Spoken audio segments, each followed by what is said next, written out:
Chers téléspectateurs, chères téléspectatrices, nous recevons ce soir un géographe qui n'est pas un inconnu en Mauritanie. Il s'appelle Alain Antil, il est chercheur, il est responsable du programme Afrique subsaharienne à l'Institut français de recherche internationale. C'est un grand spécialiste de la Mauritanie et surtout, c'est un très grand spécialiste des questions de sécurité du Sahel. Bonsoir. Bonsoir. Récemment, vous étiez là, en Mauritanie, pour assister à une rencontre d'experts sur la drogue, spécialité de la drogue et du terrorisme. Je voudrais savoir, ces réunions officielles, on parle de plateforme, de workshop, toutes ces réunions officielles, à quoi elles servent finalement dans la lutte contre le terrorisme et la drogue? Alors, contrairement à ce qu'on peut croire quand on est un peu extérieur à ces choses-là, la coopération, l'échange d'informations ne sont pas du tout naturels entre les pays. Il peut y avoir une collaboration bilatérale sur une action, entre deux pays avec lesquels qui entretiennent des liens assez forts. Mais de là à pouvoir échanger systématiquement des informations sur les terroristes, sur les trafiquants de drogue, on est loin, très très loin d'y arriver.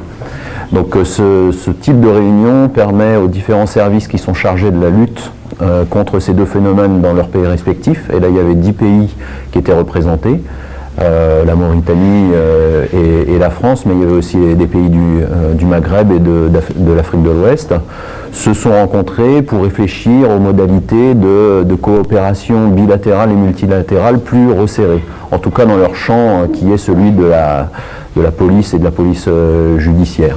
Et on peut dire que ce genre de réunion est plutôt efficace.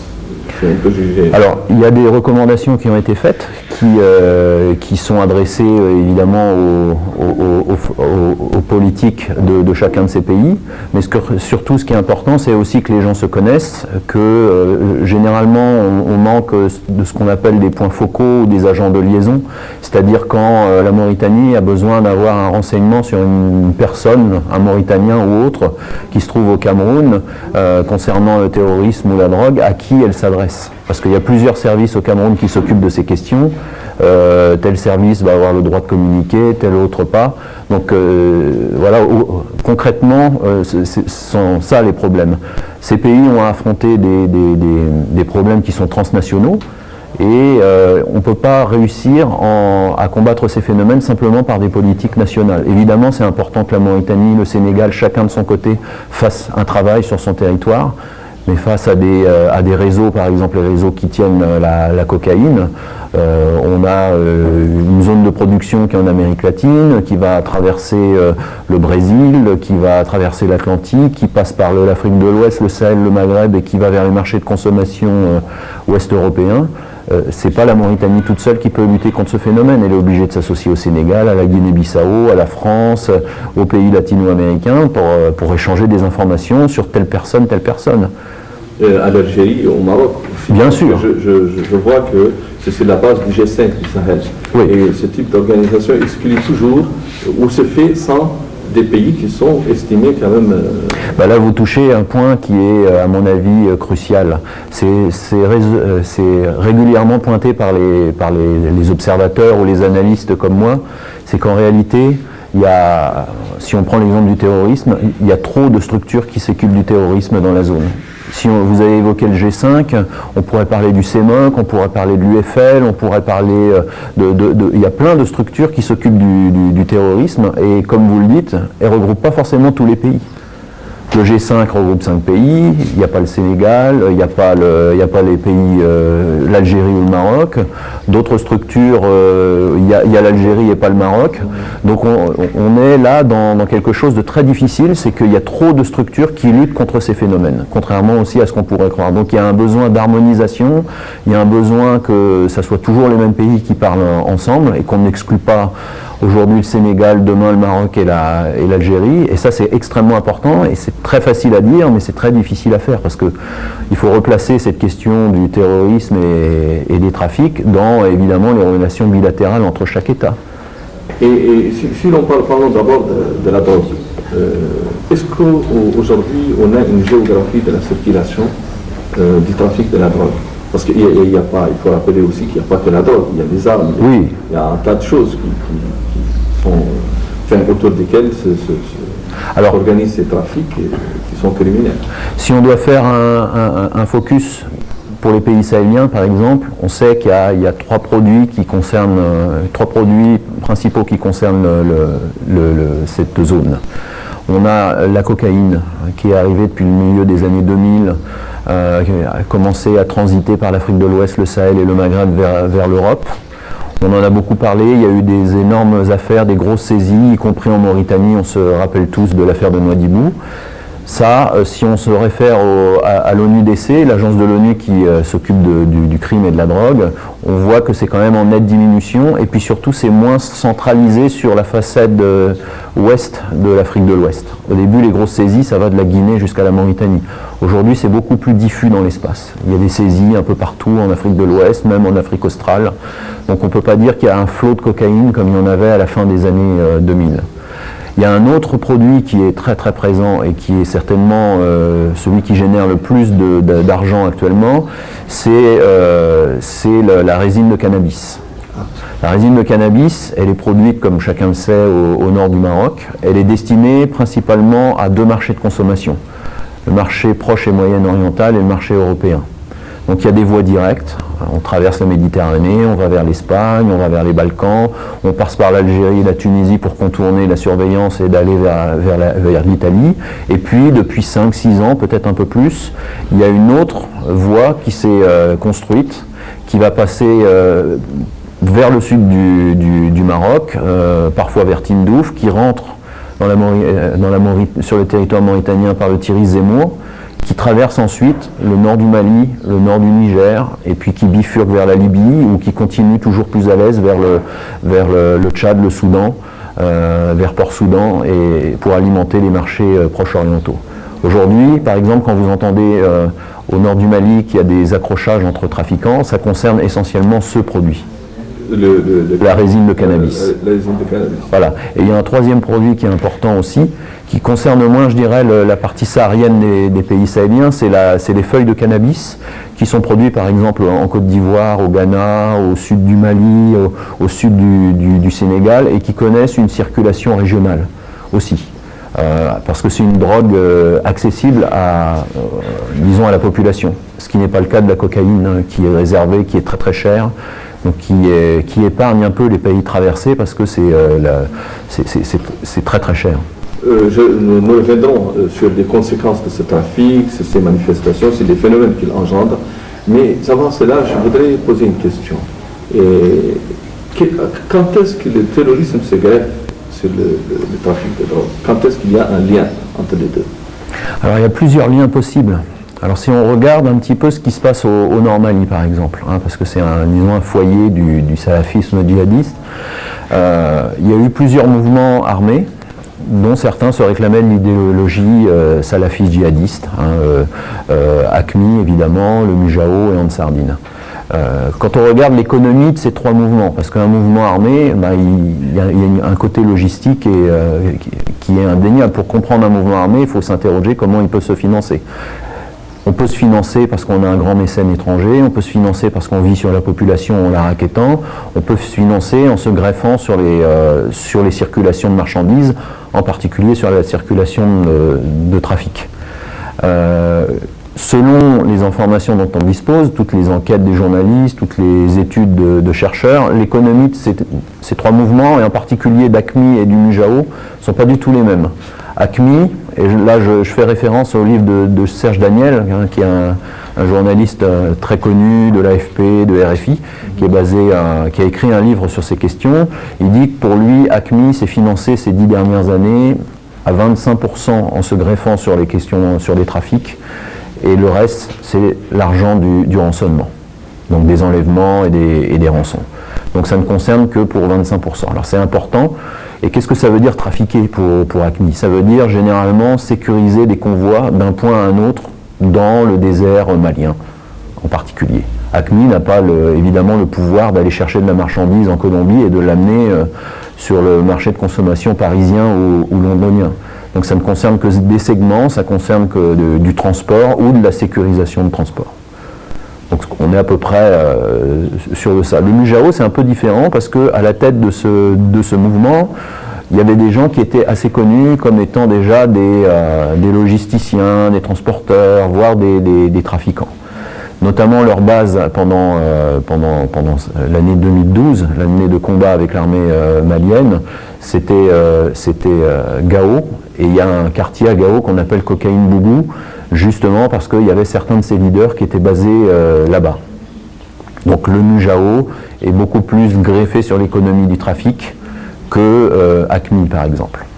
Et quel rôle joue ce trafic, ce terrorisme dans les événements qui se sont finalement passés dans ces guerres, dans cette instabilité, dans ces régions-là, dans cette région particulièrement, qui est le nord du Mali, mais aussi dans cette région qui est le Sahel?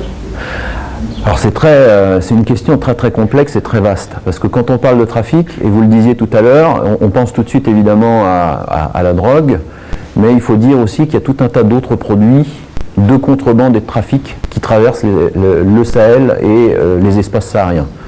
On peut faire une assez courte liste qui va représenter à peu près 90% de la valeur.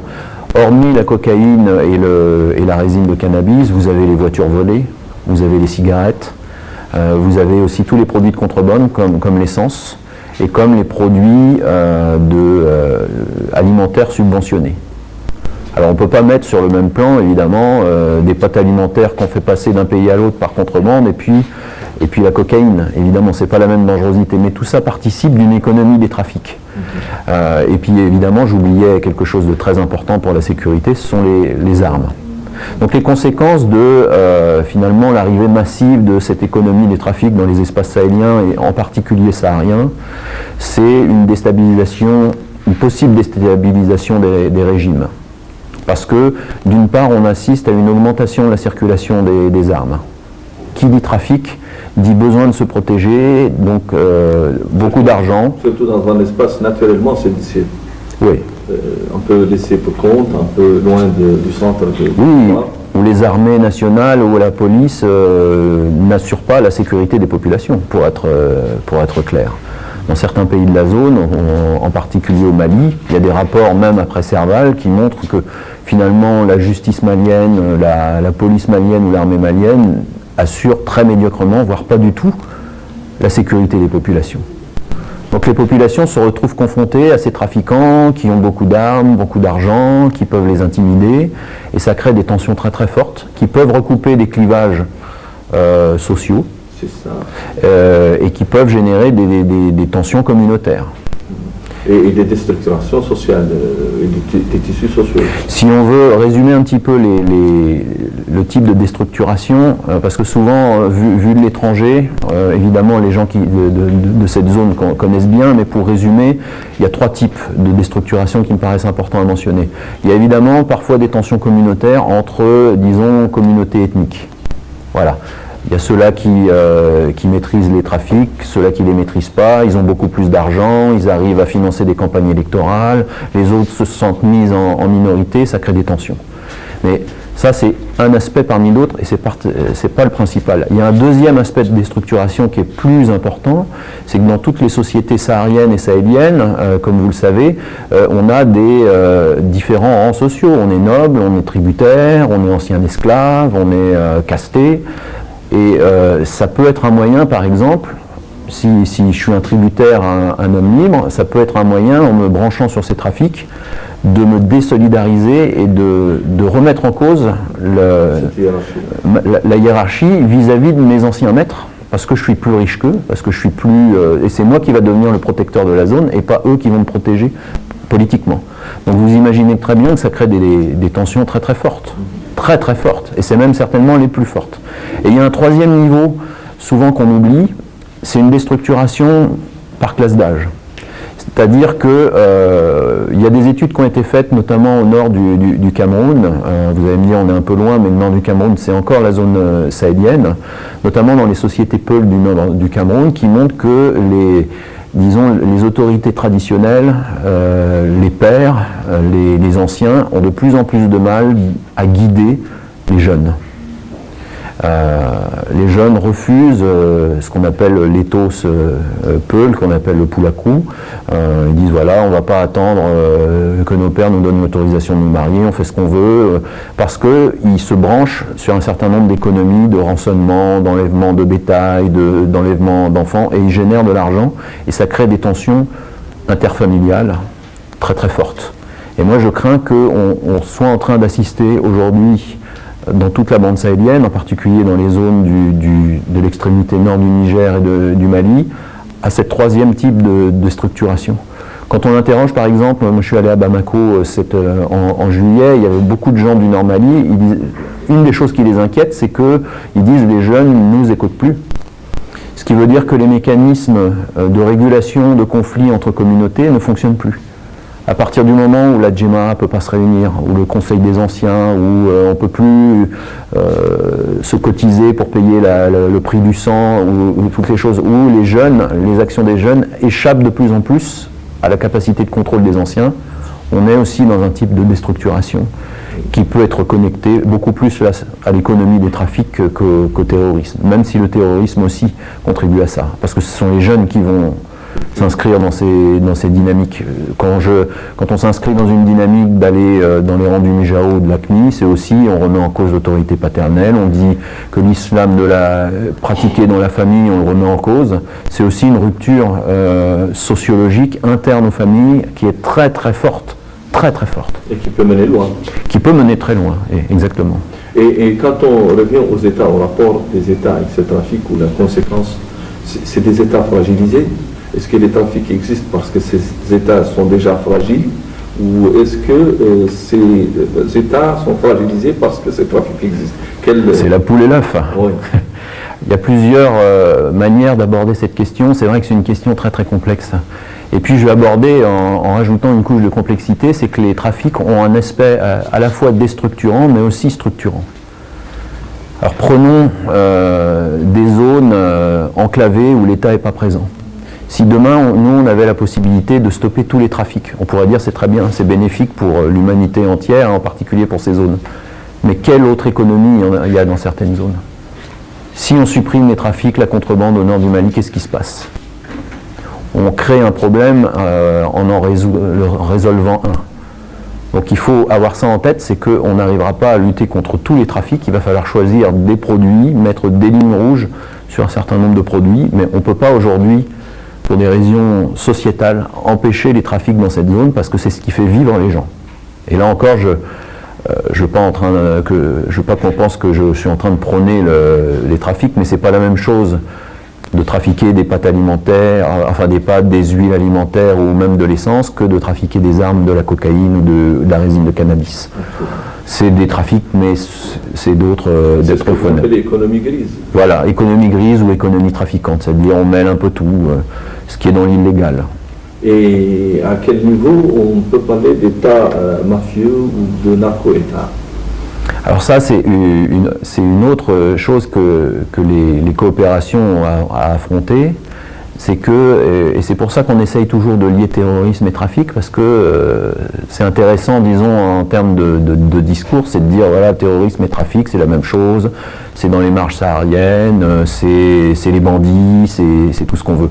Or, en réalité, quand on étudie un petit peu le phénomène des stupéfiants et de la drogue, au Sahel, comme d'ailleurs au Maghreb et en Afrique de l'Ouest, si on essaye de faire des catégories d'acteurs, c'est pas simplement des terroristes qu'on rencontre. C'est aussi des simples bandits, mais aussi des complicités au sein des forces de sécurité, des complicités au sein du monde des affaires, du monde politique, à des degrés divers selon les pays. Certains pays ont bien réagi, d'autres moins bien, d'autres sont complètement sous l'eau aujourd'hui, n'ont pas la capacité de lutter contre les gens qui maîtrisent ces trafics. Donc on est dans une palette de situations très importante. Et puis, autre chose pour parler de la politique et de la capacité à déstabiliser les États, c'est que, j'ai fait allusion tout à l'heure, c'est que l'argent des trafics, ça génère beaucoup d'argent, beaucoup de valeur ajoutée. Le problème qui se pose à ces trafiquants, c'est de pouvoir blanchir cet argent, de le réinvestir, surtout dans des zones où c'est assez visible. Si je fais ça à Tombouctou, c'est visible. Si j'ai 300 000 euros, je ne peux pas les placer à la banque. Donc on va investir dans l'immobilier. Et puis de plus en plus, on investit dans le politique. On va financer des campagnes. On va ménager, comme de cette manière, on va ménager des protections au sein du monde politique pour ne pas être trop embêté. Et on voit apparaître, comme c'est le cas ailleurs en Afrique subsaharienne d'ailleurs et ailleurs dans le monde, ce qu'on appelle des réseaux d'élite. C'est-à-dire des groupes de pression sur lesquels le pouvoir parfois a du pouvoir, parfois doit composer beaucoup avec. C'est des groupes non pas communautaires, non pas régionaux, non pas ethniques, mais on retrouve une composition tripartite à peu près partout. Il y a des gens qui sont issus du monde de la politique, des gens qui sont issus du monde de la sécurité et d'autres qui sont issus du monde de l'économie. Pour qu'on ait un bon groupe de pression, un bon groupe élitaire, il faut qu'on ait des gens qui aient des intérêts croisés dans ces trois mondes-là. Parfois, le pouvoir réussit à imposer des lignes rouges, parfois le pouvoir n'a plus les capacités à imposer des lignes rouges. Il implose de l'intérieur. Il est investi par ces gens-là. Oui, parce que le pouvoir en tant que tel est obligé de composer avec les principaux groupes élitaires. Il ne peut pas tous les repousser en dehors du pouvoir, parce qu'il a besoin de s'appuyer sur eux d'une certaine manière. Donc il y a un jeu savant, soit d'équilibrer entre les différents groupes de pression, en les jouant les uns contre les autres, mais des fois ils sont trop peu nombreux ou trop puissants, et là le président ou le groupe qui a le pouvoir est obligé vraiment de composer étroitement et n'a pas les moyens d'imposer des lignes rouges sur un certain nombre de trafics. Revenons au terrorisme et à l'actualité en France. Chez vous, on parle beaucoup de on découvre ces Français de souche qui sont aujourd'hui dans l'État islamique, qui participent à l'assassinat, à la décapitation et qui font de la propagande pour cela. Et cela semble choquer en France. Alors que d'ici, on a vu un moment où la France, si elle ne fermait pas si elle n'encourageait pas, elle fermait les yeux quand même sur les départs vers la Syrie. Parce qu'à l'époque, on voulait renverser Bachar el-Assad. Et qu'est-ce qui explique cette politique-là? Qu'est-ce qui explique cette soudaine prise de conscience du danger qui est là, alors que tous les analystes, notamment vous, je vous ai entendu, je vous ai lu plusieurs fois, vous avez donné l'alerte très tôt. On sait très bien, quand on se souvient par exemple des événements en Algérie, on sait très bien quand il y a des dizaines, des centaines, des milliers de jeunes qui partent combattre sur ce type de combat, notamment en Afghanistan à l'époque. Quand ils sont revenus, il y en a qui sont revenus à la vie civile, il y en a qui ont fondé des familles, il y en a il y a plusieurs parcours, mais il y en a aussi qui connaissaient le métier des armes et qui ont finalement transposé en Algérie l'idéologie et les méthodes de combat qu'ils ont expérimentées en Afghanistan. Donc aujourd'hui, on sait qu'à peu près, il y a des milliers de jeunes Européens qui sont partis en Syrie. En ce qui concerne la France, on a des chiffres à peu près connus qui sont de l'ordre de 1050 Français qui sont soit partis, soit déjà arrivés, soit déjà tués, soit qui n'ont pas réussi à passer la frontière entre la Turquie et la Syrie. Mais bon, voilà, ça donne un ordre d'idée. Sur ces 1050 personnes ou 1100 personnes, on sait qu'il y a 23% ou 25% de convertis de fraîche date. Donc des gens qui ne sont pas d'origine maghrébine, parce que les autres sont plutôt d'origine maghrébine ou voire parfois turque, mais il y a 25%, donc un quart de convertis de fraîche date. Donc l'État français en ce moment est en train de se rendre compte, comme tous les États européens, mais aussi comme l'Australie, mais aussi comme les pays du Maghreb d'ailleurs, comme le Canada, on l'a vu dernièrement, que ça c'est une bombe à retardement. Parce que sur les 500 ou 600 Français qui vont revenir en France après les combats, on ne peut pas se permettre de dire il n'y en aura que 5% qui vont passer à l'acte. 5% c'est déjà énorme. S'il y a 10 ou 20 attentats suite au retour de ces gens, c'est une catastrophe nationale. Ça pèse sur les opinions publiques. Est-ce que c'est finalement un mauvais retour d'une politique qui a été menée en Afghanistan et qui a produit Al-Qaïda, le système international des terroristes, et qui aujourd'hui, récemment, elle a été aussi menée en Irak et en Syrie, et qui crée l'État islamique. Est-ce que... On va répondre d'abord à la Syrie, parce que je n'ai pas répondu totalement à la question que vous avez posée tout à l'heure, puis ensuite sur l'Afghanistan. La Syrie, vous avez souligné avec raison une espèce de contradiction de la politique, disons, de certains pays occidentaux, en particulier de la France. C'est vrai qu'il y a 18 mois, pratiquement, on appelait à bombarder Damas et à renverser Bachar el-Assad. Et aujourd'hui, même si c'est toujours pas l'ami des politiciens français, on se rend compte qu'avec la création de Daesh, il y a une instance de déstabilisation de tout le Proche-Orient, et que finalement Bachar est toujours notre ennemi, mais peut-être moins notre ennemi que ces gens-là, qui vont être peut-être obligés de composer avec lui, avec les Iraniens, avec tout un tas de gens avec lesquels les Français ne sont pas très amis. Donc ça, il y a un point d'interrogation sur la vision, sur la réflexion à long terme sur la stratégie française dans la zone. Il y a visiblement un problème. Quand à 1 an de distance, on fait le contraire de la politique d'il y a 1 an, c'est un souci. Et puis, vous évoquez un sujet plus large qui est celui finalement de la militarisation de la lutte contre le terrorisme.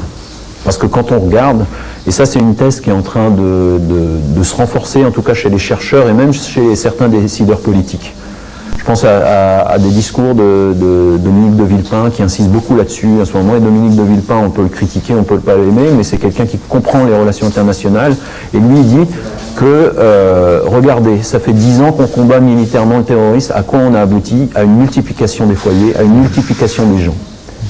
Parce que vous tuez, vous bombardez, ça résout le problème dans l'instant, mais ça crée un problème d'une autre ampleur à un temps plus long. Donc aujourd'hui, je pense que les Occidentaux, mais aussi tous les autres pays qui ont participé à la lutte antiterroriste, doivent se poser la question de la meilleure manière de lutter. Bombarder Daesh, qu'est-ce que ça va faire à terme? Moi, j'ai pas la réponse, je suis pas spécialiste de cette région-là, mais ça m'interroge. Il y a des moments où on peut pas hésiter, on peut pas éviter la confrontation armée, mais globalement, il faut réfléchir à d'autres modes de combat. Mais vous êtes spécialiste de notre région, et il y a eu des guerres dans cette région. Parlons de la guerre de Libye, de la première guerre. Moi, je l'appelle la guerre française, parce que c'est la France qui a mené cette guerre-là, même si l'OTAN a suivi après les États-Unis. Mais à quoi a servi cette guerre, finalement? Est-ce que ça n'a pas servi à détruire la Libye, détruire ce qui est resté de la Libye, et à faire, disons, de la Libye un foyer, ou justement un sanctuaire du terrorisme? Alors, j'ajouterais que c'est une guerre franco-anglo-qatari, voire américaine aussi, même s'ils étaient un peu derrière. Mais je veux dire, vous prêchez un converti, puisque à l'IFRI, on a organisé avec ma collègue Mansouria Mokhefi, au cours de l'année 2011, un séminaire sur la Libye, alors que les combats étaient en cours, pour alerter un petit peu, et on n'était pas les seuls, tous les chercheurs ont fait ça, tous les diplomates français ont fait ça, de dire ce qu'on est en train de faire en Libye va poser beaucoup plus de problèmes à terme qu'il va en résoudre. Finalement, la diplomatie et la vie, les conseils de Bernard Ali Lévy ont été plus forts que tous les spécialistes. C'est quelque chose qu'il faut comprendre, mais on a en France un réseau diplomatique vraiment de tout premier ordre, avec des gens qui connaissent bien le terrain. Je pense à l'époque où on a beaucoup raillé la diplomatie française au moment de la révolution tunisienne en disant ils n'ont rien vu venir et tout ça. Tout ça est faux.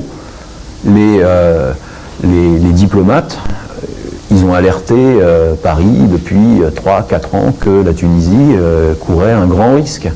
Mais le problème, c'est qu'il faut que ça passe de la diplomatie vers les bureaux des ministres, des conseillers de ministres, des cabinets du président, et que ça impacte. Et c'est pas automatique. Et sur la Libye, je suis persuadé que dans la diplomatie française, il y avait plein de gens qui avaient beaucoup de prévention sur cette intervention. Certes, le régime de Kadhafi, personne ne le regrette, mais qu'est-ce qui a remplacé le régime Kadhafi? Rien du tout. C'est-à-dire, on est dans un territoire sans aucune unité, avec des milices qui contrôlent une micro-localité, un quartier de Tripoli, l'aéroport, tel puits de pétrole, tel pipeline.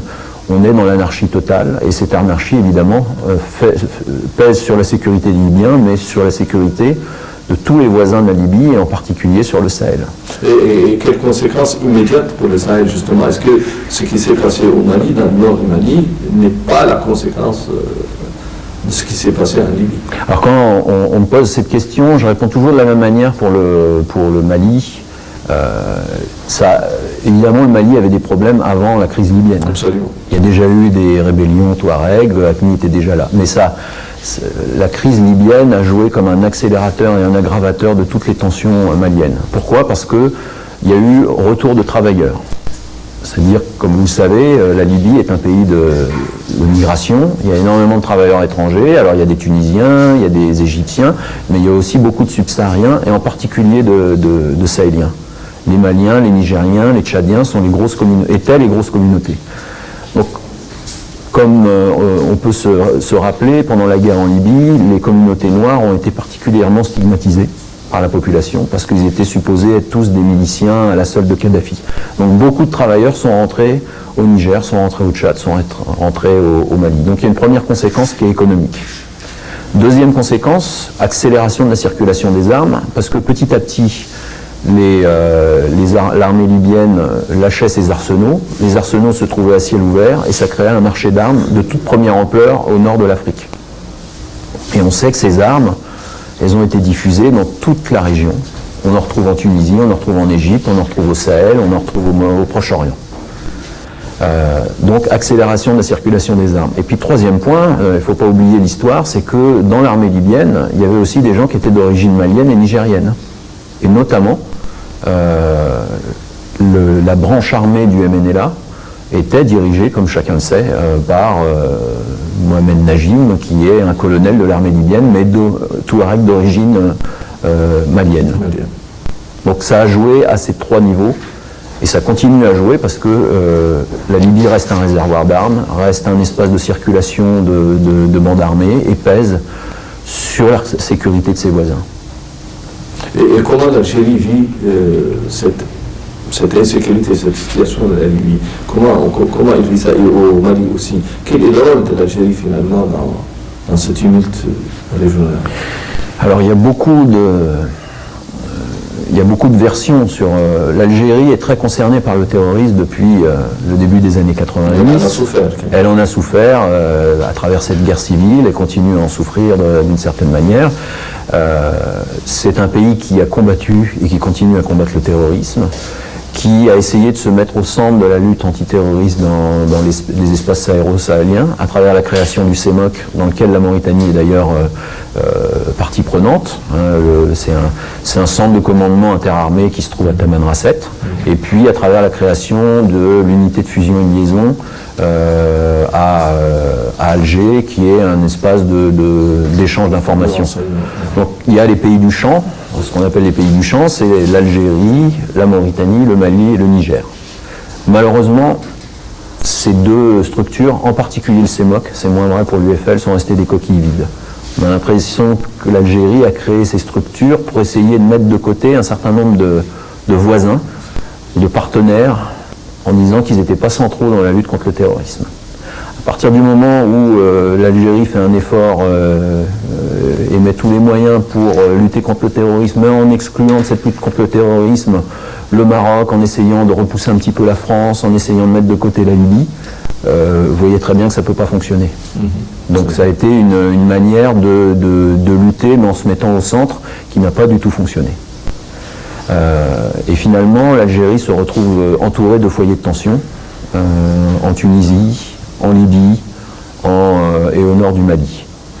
Et l'Algérie a une très grande armée, a les moyens de sécuriser ses frontières sud et est, mais ça lui coûte très très cher, évidemment.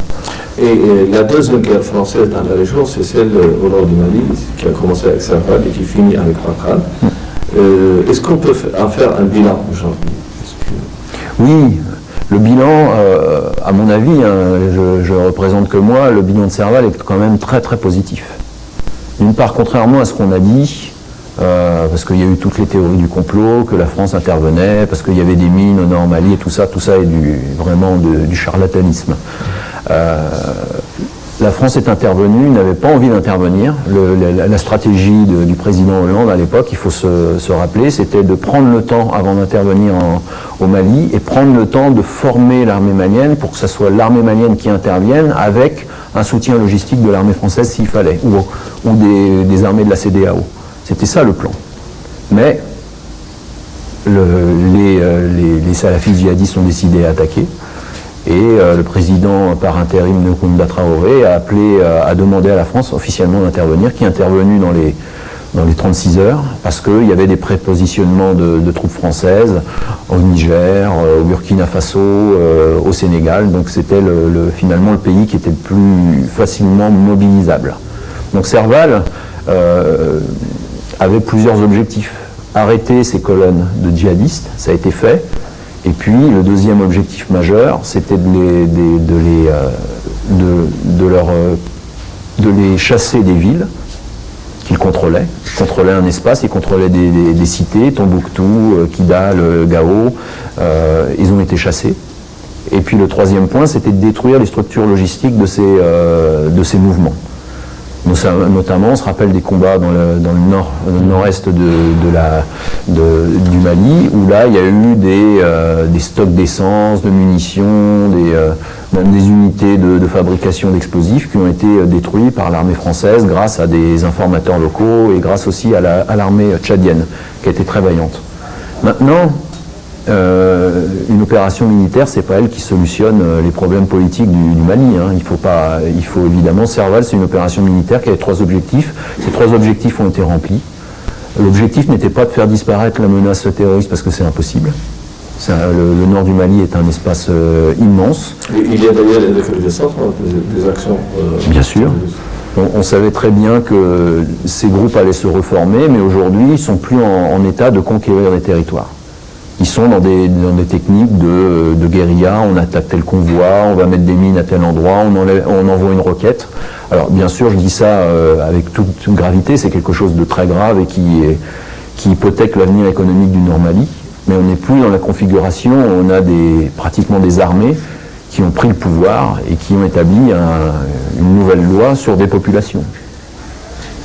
Et quand on parle de Serval et de l'effort de guerre français avec la CEDEAO, avec la couverture même de l'ONU, nous, Mauritaniens, on se pose des questions, c'est l'absence de la Mauritanie. Alors que la Mauritanie s'est quand même engagée bien plus tôt dans cette guerre-là. Comment vous, chercheurs, spécialistes de la région, expliquez-vous cette absence? Moi, je vais vous dire ce que j'ai perçu à travers mes récents séjours en Mauritanie et les échanges que j'ai pu avoir avec différents analystes ici. Peut-être que je me trompe complètement. Mais ce qui m'a semblé, c'est qu'il y avait deux aspects qui sont importants à comprendre. Côté mauritanien, on avait évidemment très peur, après l'opération Serval. Généralement, une opération antiterroriste de cette ampleur génère évidemment la neutralisation d'un certain nombre de terroristes, mais aussi la diffusion dans les pays voisins des terroristes qui vont se sauver. Et quand on regarde les pays voisins de la partie nord du Mali, il y a évidemment la Mauritanie, il y a le Niger, il y a l'Algérie. Donc la Mauritanie était menacée, très franchement, par cette diffusion. D'autant plus qu'on sait très bien que dans AQMI notamment, il y avait des Mauritaniens, et pourquoi ils ne seraient pas revenus en Mauritanie. Donc l'effort finalement qui a été fait par les forces de sécurité mauritaniennes, c'est d'abord de sécuriser leur propre territoire. Et ce faisant d'ailleurs, ils ont aidé l'effort de guerre Serval plus la communauté internationale. Parce que ça voulait dire qu'il y avait une frontière qui n'était pas totalement infranchissable, mais qui n'était pas envisageable massivement comme une frontière ou un espace de repli pour les groupes djihadistes, et ça déjà c'est énorme. Je pense que toute la communauté internationale doit remercier la Mauritanie. Deuxième point, pourquoi la Mauritanie aujourd'hui ne participe pas à l'effort sur le territoire malien? Ça a été demandé à plusieurs reprises par le président malien, mais ça a buté sur un aspect très technique, mais qui finalement a empêché cet envoi de soldats mauritaniens. D'une part, le président mauritanien a dit on veut bien envoyer des hommes, mais nous, on veut envoyer des hommes proches de notre frontière, sécuriser grosso modo la zone de Tombouctou. parce que c'est celle qui nous concerne le plus. Et le Mali, en s'appuyant sur un certain nombre de textes de l'ONU, a dit non, non, vous ne pouvez pas envoyer vos hommes à votre frontière, il faut l'envoyer du côté de Gao, dans Songo, donc plutôt du côté du Niger. Et les Mauritaniens, en tout cas le président, a dit non, non, ça ne nous intéresse pas d'aller sécuriser Gao en Songo. Évidemment, on est pour que cette zone soit sécurisée, mais nous, on veut bien sécuriser le territoire malien et en particulier la zone de Tombouctou. Pour l'instant, à ma connaissance, et peut-être que je me trompe, il n'y a toujours pas de soldats maliens, de soldats mauritaniens sur le territoire malien. Oui, il n'y en a pas. Parallèlement, on a je pense que c'est plus des policiers que des soldats d'ailleurs, mauritaniens qui ont été envoyés en Côte d'Ivoire. Et en Centrafrique, preuve que la Mauritanie n'est pas du tout rétive à l'envoi de ces soldats ou de ces policiers dans des forces de l'ONU. Non, d'ailleurs, les événements ne leur donnent raison, parce qu'on a vu ce qui s'est passé avec les Tchadiens, les soldats tchadiens, et puis les Nigériens, parce qu'ils sont loin de leur base. Bien sûr. Et c'est difficile. Bon, ça, sérieusement. Mais bien avant, dès 2010, la Mauritanie a engagé une guerre contre les terroristes. Certains opposants ici l'ont appelé guerre par procuration. D'autres ont cru que c'était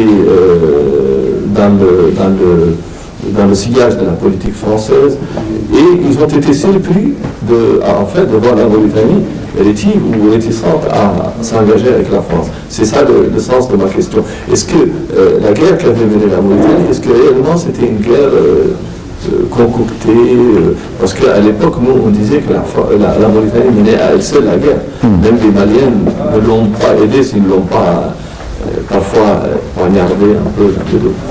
Il y a plusieurs aspects. À mon avis, dans votre question, il y a le fait qu'il est légitime, après tout, que toute décision de cette ampleur soit critiquée par l'opposition d'un pays et qu'il y ait des préventions vis-à-vis de cette politique. J'ai l'impression, en regardant les choses depuis justement 2010, que ces critiques venant de l'opposition sont plutôt estompées. Parce qu'ils ont quand même compris, et il faut se rappeler des victimes qu'il y a eu en Mauritanie avant la réorganisation de l'armée et une politique un peu vigoureuse. On a eu des victimes, certes étrangères, mais aussi beaucoup de victimes mauritaniennes du terrorisme. Ça a commencé à l'Emreti, on pense à Tourine, et puis il y avait vraiment des scénarios très très macabres. Donc ça, c'est une première chose. Deuxième chose, je pense que cette opposition a émis ses doutes, parce qu'on était à une période, à la fin des années 2000 ou au début des années 2010, où post-coup d'État du général Mohamed Ould Abdelaziz en 2008, contre son prédécesseur, et il est évident que la politique sécuritaire du président Aziz a joué dans sa reconnaissance internationale. C'est évident qu'il a été perçu par la communauté internationale, et en particulier par la France, comme un partenaire qui avait compris les enjeux de la région. Et à mon avis, c'est ça qui a joué dans la position de l'opposition. C'est qu'ils ont perçu très vite que la communauté internationale, dans laquelle la France avait un rôle important, a plutôt joué dans la reconnaissance de ce putsch pour qu'il y ait une transition rapide et qu'il y ait une personne un peu qui ait compris les questions sécuritaires. Parce qu'il en fait une priorité. Quand il en a fait une priorité, et ça a joué beaucoup dans sa reconnaissance au niveau international. Donc ça, à mon avis, ça explique le fait que l'opposition ait eu... On braque là-dessus, quoi. Voilà. Mais je pense qu'aujourd'hui, avec ce qui s'est passé au Mali, avec la Libye, avec les victimes mauritaniennes de la période disons de 2007 à 2011, plus personne en Mauritanie ne peut affirmer qu'il n'y avait pas un risque à ce moment-là et qu'il n'y a toujours pas un risque d'actes violents sur le territoire mauritanien. Ça, c'est pas une invention et c'est pas un complot. Et quand vous soutenez que l'approche militaire ne doit pas être la seule et qu'elle n'est pas efficace, on a vu en Mauritanie, il y a une approche militaire, sécuritaire, mais il y a eu aussi l'approche de dialogue idéologique, oui. Tout ça. Et est-ce qu'aujourd'hui la Mauritanie peut prétendre à donner l'exemple en matière de lutte contre le terrorisme pour ses voisins, pour des pays communs? D'une certaine manière, et d'une certaine manière c'est déjà le cas, puisque la Mauritanie est quand même au cœur du dispositif du G5, beaucoup de choses sont nées ici. dans les dispositifs antiterroristes dans la zone. La Mauritanie est devenue un pilier de la lutte contre le terrorisme dans la région. Effectivement, vous avez raison de mentionner, et souvent c'est oublié, que la lutte contre le terrorisme en Mauritanie, ça n'a pas été seulement militaire, ça a été aussi policier. Il y a des cellules qui ont été démantelées. Ça a été aussi un effort de renseignement, notamment vis-à-vis de ce qui se passait au Nord Mali. Il y a une très bonne connaissance des Mauritaniens en général, mais en particulier, il me semble, des services mauritaniens de ce qui se passe au nord du Mali, donc une capacité à anticiper un certain nombre de problèmes.